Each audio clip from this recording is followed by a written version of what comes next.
Kalau aku mentok aku harus tanya siapa? Kalau aku udah nggak tahu aku punya impian-impian buat anak muda sekarang, siapa yang bisa tak ajak buat bangkit lagi? Terus Celimen mau dibawa kemana pak? Gitu. Jadi udah banyak banget yang aku pengen. Jadi kepupusanku itu pada waktu itu satu, kehilangan bapak, kehilangan pimpinan, dan hampir kehilangan pemikiran, maksudnya cita-cita saya mengenalkan wayang ya istilahnya. Aku tuh udah seneng banget karena ngerasain waktu sekolah di Pedalangan S1 dulu, ngerasain Pak Seno yang maksudnya nggak kayak gini ya, maksudnya sebelum setenan ini dan Pedalangan benar-benar belum dilirik ya. Puncaknya itu benar-benar waktu ya 4 tahun terakhir waktu saya penelitian beliau di S2 itu saya belum ikut. Terus semakin rintip lagi, maksudnya banyak banget permintaannya itu waktu yaitu saya habis selesai S2 terus saya hadir di situ. Mulailah saya sih ngalamin, nggak tahu sih yang lain, tapi saya ngalamin kalau dari pengamatan saya tuh ngalamin banyaknya permintaan itu mulai 2018 tuh mulai mencuat permintaan, bahkan sampai luar kota. Saya sempat nemenin beliau sekian kali ke luar kota kayak gitu sama Ayu. Jadi yang aku pikirin di sini nggak cuman kehilangan Pak Senoto, tapi piye ini wayangan. Jadi saya lesu, anak-anak muda mau gimana ini, fans wayang mau diapain, ada nggak yang ganti beliau gitu. Jadi karena saking kecintaan saya sama wayang tuh, sedihnya di situ ya. Dulu bener-bener pengen membangun visi bersama, makanya kemarin kayak caption saya tuh bener-bener sepucuk surat yang dari dalam hati, bener-bener kayak gitu. Terus kalut, nggak kalap itu habis beliau nggak berani ke Sarean karena pasti berkecamuk juga, jadi mending balik. Terus mungkin malamnya itu ikut tahlilan, ikut umbul dongo. Pulang masih sakit, masih nggak enak kepala, masih nggak karuan rasanya. Hari keduanya baru aku ngerasain masih nangis, maksudnya rasa kehilangan, pengennya tidur terus, nggak pengen bangun gitu, karena kalau bangun berat banget pikirannya, karena impiannya masih terlalu banyak ya impiannya itu, tapi semua kayak pupus kayak gitu. Terus masih saya nangis lagi sampai sore, sampai malam. Tapi sore itu saya udah mulai ada visi untuk nggak bisa kalau larut kelam jatuh terus nggak mau bergerak kayak gitu, nggak bisa kayak gini. Kalau aku kayak gini gimana teman-teman kayak gitu loh. Aku merasa aku yang bisa, aku orang yang energik, yang masih bisa mengenyam pendidikan, terus mungkin aku bisa bantu teman-teman nih untuk bantu mereka bangkit kayak gitu kan.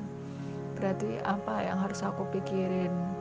Makanya bangunnya itu, keinginan bangun sebenarnya juga pengen untuk membangunkan yang lain. Jadi apa yang akhirnya membangun saya ya pengennya tetap kita bisa bikin sistem baru. Aku gitu mulai mikir, kenapa kalau nggak ada misalnya Pak Seno Warga Laras, bisa nggak ini tetap jalan kayak gitu. Mulai berpikir sama duduk sama, ya sebenarnya saya nggak ngapa-ngapain, saya bolos kuliah. Harusnya saya presentasi juga bolos, pokoknya aku bolos kuliah, malas kuliah. Yang saya pikirin benar-benar Warga Laras dan teman-teman, dan juga nasib budaya, nasib pertunjukan wayang itu. Terus saya kepikiran untuk gimana kalau Warga Laras ini tetap berdiri, tetap bisa jalan gitu, jadi vendor, jadi ya udah pengrajin Warga Laras yang dicintai sama para penikmatnya kayak gitu. Karena kan penikmatnya tuh ya cinta Pak Seno, ya cinta Warga Laras. Masa kehilangan Pak Seno, kehilangan Warga Laras. Eman belajar dari yang terdahulu, takutnya biasanya dalang nggak ada, ya udah pengrawit bubar, nanti mereka sekian lama kalau terus cari jalannya sendiri-sendiri, terus nggak ada ini kan, nggak ada kelanjutan untuk bersama lagi kayak gitu. Makanya di sini saya pengen ngajak teman-teman gitu, Warga Laras untuk bangkit lagi dengan cara apapun. Toh sekarang sistem kita udah banyak lah modern kayak gitu.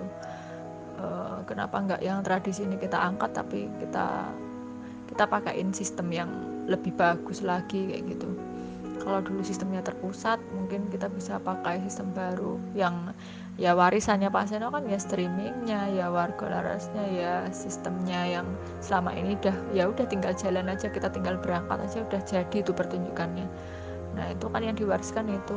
Jadi kalau Pak Seno ada pun pasti, maksudnya beliau ya pasti inginnya ini tetap jalan lah. Makanya di sini kita bisa buat suatu kerjasama, mungkin Warga Laras bisa tetap jalan sama dalang lain, ya dengan cara itu tadi sih. Prinsip perusahaan, aku lagi kemarin ngomong-ngomong ini masih jadi kejutan juga. Jadi apa yang aku bisa lakuin, karena kemarin juga sama Pak Seno kita merancang Celimen bersama. Masih ada screenshotan masnya yang dulu ngerancang bareng berdua. Pak Seno apa tanya saya menguatkan, Pak Seno mantap, saya mantap kayak gitu. Ayo Pak, kita bikin Celimen, jangan ngelukro, kita bisa bikin pementasan dengan cara apapun kayak gitu.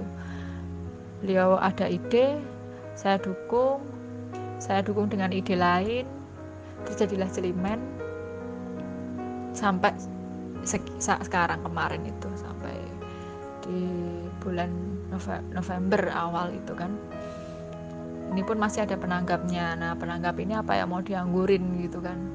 Makanya ini lagi berjuang, kita coba lagi nih, kita bangun lagi, kita bentuk Warga Larasnya, tetap latihan lagi, terus dengan bantuan dalang-dalang sebagai rekan kerjanya kayak gitu. Jadi nggak kok nanti dalang ini punya pengrawit ini gitu kan, nggak, kita bisa tawarin dengan cara lain. Ini pengrawit yang disayangin sama para penggemarnya, yang ikonik. Nah ini dalang kita jadiin rekan, bisa dari dalam Warga Laras sendiri, bisa dari luar nantinya. Menurut ini jadi kerjasama yang baik. Makanya pelan-pelan ya, ini udah sistem IO zaman sekarang ya,